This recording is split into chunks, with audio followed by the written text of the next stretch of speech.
जय श्री राम मित्रों। आज हम अतुल सुभाष के आत्महत्या के सच के संबंध में एक समाचार विश्लेषण करेंगे। तो जैसा कि आप जानते हैं कि अतुल सुभाष ने अपने पत्नी से पीड़ित होकर के आत्महत्या कर ली। तो देखते हैं इस समाचार में क्या क्या है। हिंदुस्तान समाचार लिखता है कि अतुल सुभाष के सुसाइड पर कंगना रनौत ने कहा है कि 99% तो पुरुष की गलती होती है। मतलब उन्होंने इस घटना को ये बोला है कि ये एक अपवाद के स्वरूप है, नहीं तो सामान्य तक पुरुष ही गलत होते हैं। इसी तरह अमर उजाला ने लिखा है, अपना हेडलाइन लगाया है कि टैकी सुसाइड। अतुल सुभाष की आत्महत्या मामले में पत्नी के परिवार ने तोड़ी चुप्पी, लगाए गंभीर आरोप, तो उसके विषय में लिखा है। फिर हिंदुस्तान में एक और हेडिंग है कि निशा सिंघानिया, तेरे माँ बाप भी जल्द मरेंगे। कैसे अतुल सुभाष को उकसा रही थी निकिता सिंघानिया और उसकी मां निशा, तो इसमें अंदर की बातें लिखी गई है। हेडलाइन में इसी तरह आज तक पे एक समाचार है कि अतुल सुभाष की पत्नी निकिता सिंघानिया के घरवाले ताला लगाकर भागे। रात के अंधेरे में जाती दिखी सास, यानी वो लोग पुलिस के डर से भाग गए, घर छोड़ करके भाग गए। इसी तरह नव भारत टैंक लिखता है कि अतुल सुभाष केस में बेंगलुरु पुलिस अब जौनपुर पहुंच गई। जौनपुर आंधी रात घर से भागी निकिता सिंघानिया की फैमिली। आगे देखते हैं। आगे के समाचार में जी न्यूज लिखता है कि जौनपुर आई बेंगलुरु पुलिस अंधेरे में ही भागते दिखे अतुल सुभाष के ससुराल वाले। न्यूज 18 लिखता है कि अतुल सुभाष केस में निकिता के बड़े पापा आए सामने, बताया ऐसा राज नहीं होगा यकीन। इसी तरह ललन टॉप लिखता है कि अतुल सुभाष ने आखिरी पलों में ऐसा क्या किया जो सब चौंक गए। एबीपी न्यूज लिखता है कि हम दोषी नहीं हैं। अतुल सुभाष की पत्नी के परिवार का पहला रिएक्शन आया सामने। इसी तरह दैनिक भास्कर लिखता है कि आज का एक्सप्लेनर है अतुल सुभाष पर पत्नी ने और प्राकृतिक शख्स जैसे 9 केस किए, क्या सुसाइड आखिरी रास्ता था? इस विषय में दैनिक भास्कर ने लिखा है।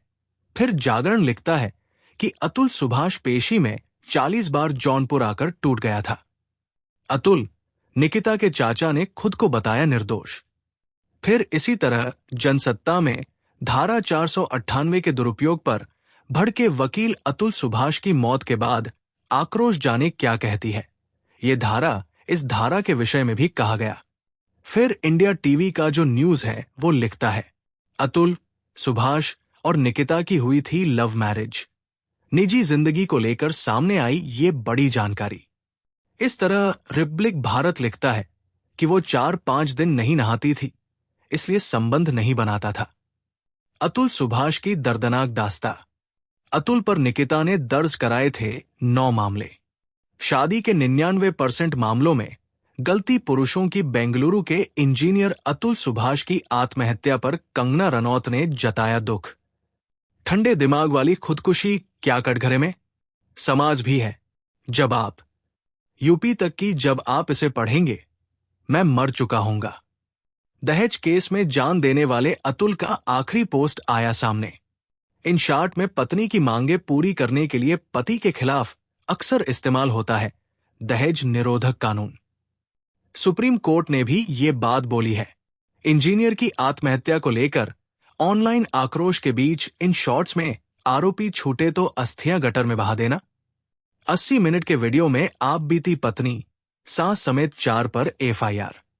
जौनपुर की फैमिली, जज रीता कौशिक अतुल सुभाष केस में अहम भूमिका। इसी तरह और समाचार है कि बेंगलुरु के इंजीनियर सुसाइड केस में पत्नी समेत 3 के खिलाफ आत्महत्या के लिए उकसाने का मामला दर्ज है। मर्द को भी होता है दर्द। भारत में सुसाइड करने वाले 10 में से 7 पुरुष हर 4.5 मिनट में एक मर्द कर रहा है आत्महत्या। एनसीआरबी की report on men suicide case Bengaluru techie suicide case में पत्नी करे तब तो पुरुष के पास है ये अधिकार। जाने क्या है नियम? पत्रकारों को देख आग बबूला हुए अतुल के सास और साला कहां इस तरह करेंगे तो गलत हो जाएगा समस्तीपुर। इंजीनियर अतुल सुभाष की मौत से सोशल मीडिया पर मचा बवाल। पत्नी निकिता सिंघानिया हो रही ट्रोल। एक्सप्लेनर, सच में लड़कियां कानून का गलत इस्तेमाल कर रही हैं। अतुल सुभाष सुसाइड केस के बीच gender neutral law and order की मांग। यहां से चले जाइए मीडिया पर भड़क गए निकिता सिंघानिया के घरवाले। रुला देगी एआई इंजीनियर की ये कहानी पत्नी और सिस्टम से तंग आकर जान देनी पड़ी। कहा किसी गटर में मेरी अस्थियां बहा देना। क्या सच में दहेज उत्पीड़न कानून पर एक बार फिर से विचार की जरूरत है? जानिए क्या है इस पर कानून के जानकारों और राजनेताओं की राय। एआई इंजीनियर सुसाइड केस में यूपी पहुंची बेंगलुरु पुलिस। भाई बोला ऐसे तो एटीएम बन जाएंगे। पुरुष बेंगलुरु टेकी केस अतुल सुभाष के भगत सिंह से तुलना। मृतक के भाई ने कहा समाज में बदलाव लाने के लिए दया। बेंगलुरु के तकनीकी विशेषज्ञ की आत्महत्या। परिवार ने मांगा न्याय। पत्नी ससुराल उस सिस्टम के आगे हारा। अतुल बोला कोर्ट इन्हें बरी करे तो मेरी अस्थियां गटर में बहा देना। एनसीआरबी की चौंका देने वाली रिपोर्ट आई सामने। मेरे बच्चे को बहुत टॉर्चर किया। बोलते हुए एयरपोर्ट पर बेहोश हुए। वही एआई इंजीनियर की मां पिता ने लगाई ये आरोप अतुल सुभाष सुसाइड केस में वुमन को विलेन मत बनाइए। फेल तो हमारा समाज और सिस्टम हुआ है। मरने से पहले अतुल बेटे के नाम कर गए खास गिफ्ट। 2038 में खुलेगा लिफाफा। अतुल सुसाइड केस में अतुल सुभाष की पत्नी, सास समेत 4 पर एफआईआर। फैमिली मांग रही बेटे के लिए justice. Atul Subhash suicide case में कंगना रनौत का अजीब तर्क। बोली 99% शादी में पुरुषों की गलती होती है, इसलिए Kangana Ranaut on Atul Subhash suicide case.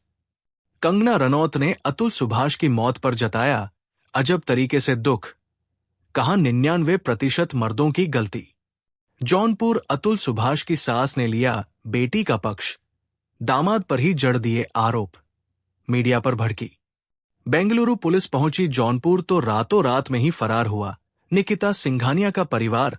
Atul Subhash के ससुराल वाले ताला लगाकर भागे। रात के अंधेरे में जाती दिखी सांस। तो इस प्रकार से ये समाचार अतुल सुभाष की आत्महत्या से संबंधित है। वास्तव में देखा जाए तो दहेज उत्पीड़न का कानून बहुत पुराना और बहुत ही घटिया है, और वो एक पक्ष को अपराधी, उसके शिकायत पर ही दूसरे पक्ष को अपराधी मान लेता है। ये एक तरह से जेंडर वाइज कानून है जो लिंग के आधार पर न्याय देने की बात करता है। समानता का इसमें कहीं भी कोई पुट नहीं है। पहले जिस समय ये कानून बना था, महिलाएं उतनी पढ़ी लिखी समझदार नहीं होती थी, सूचना के उतने माध्यम नहीं होते थे, परंतु आज दुनिया बदल चुकी है। आज जो है संपर्क के सूचना के बहुत त्वरित और बहुत ही अच्छे साधन हैं। लोग पढ़े लिखे हैं तो भी इसी तरह के कानून का होना ये बहुत ही खेद का विषय है। समाज, संसद और न्याय व्यवस्था सभी को इस पर विचार करना चाहिए। दाम्पत्य जीवन कैसे अच्छा हो, इसके लिए हमें विचार करना चाहिए, न कि वो इतने जटिल हो जाए कि पति या पत्नी कोई भी उसे आत्महत्या करने की आवश्यकता पड़े। तो इसी के साथ मिलते हैं अगले समाचार विश्लेषण में। तब तक के लिए जय श्री राम।